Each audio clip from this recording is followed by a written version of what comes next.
همین خاطر قرآن کریم میگه ای یمسسکم قرح فقد مس القوم قرح مثله. اگر شما در جهاد سرتان سختی ها میآید، زخم میبردارین و درد را تحمل میکنین، اونها هم این کار را میکنن. و تلک الایام نداولها بین الناس. این روزها را الله متعال در دست انسان ها دست به دست میکنه. روزی پیروزین و روزی شکستین. پیروزیتان هم به خیرتان هست و امتحان است از جانب الله.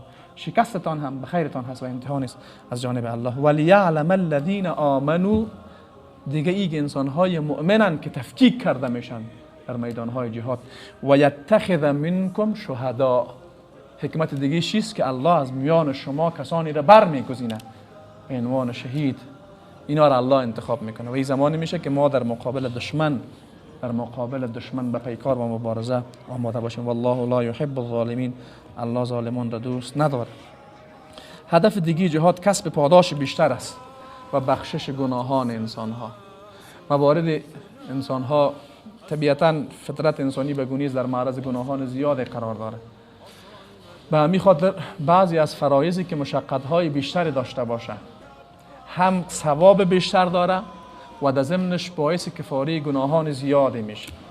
و هیچ عملی به اندازه جهاد در راه الله تبارک و تعالی ثواب بیشتر نداره و باعث کفاره بیشتر گناهان نمیشه. الله متعال در این مورد میفرماید که فاستجاب لهم ربهم انی لا اضیع عمل عامل منکم من ذکر او انثی.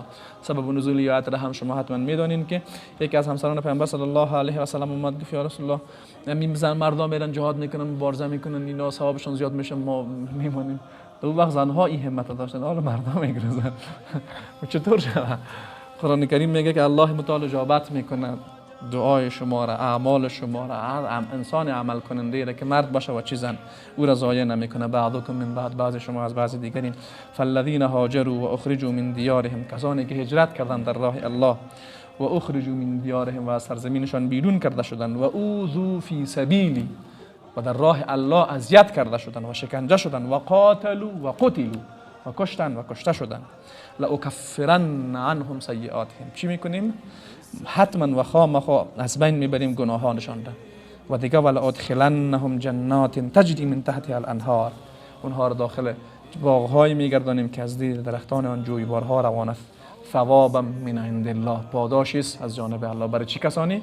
برای او کسانی که هجرت میکنن، از خانه هایشان بیرون کرده میشن، و اوذوا فی سبیلی، و در راه الله شکنجه میشن، و قاتلوا و قتلوا، و میکشن و کشته میشن. والله عنده حسن الثواب، آنچه در نزد الله هست پاداش بسیار بزرگی است. پس در اینجا هم بخشش گناهان است و هم کسب ثواب بی نهایت زیاد. دیگه سرکوب برنامه های شیطانی.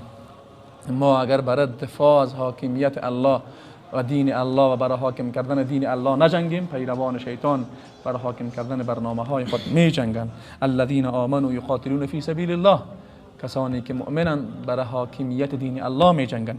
والذین کفروا یقاتلون فی سبیل الطاغوت، کسانی که کافرن در راه طاغوت می جنگن. فقاتلوا اولیاء الشیطان، پس شما با دوستان شیطان بجنگین. ان کید الشیطان کان ضعیفا، هر این مکر شیطان بسیار ضعیف است.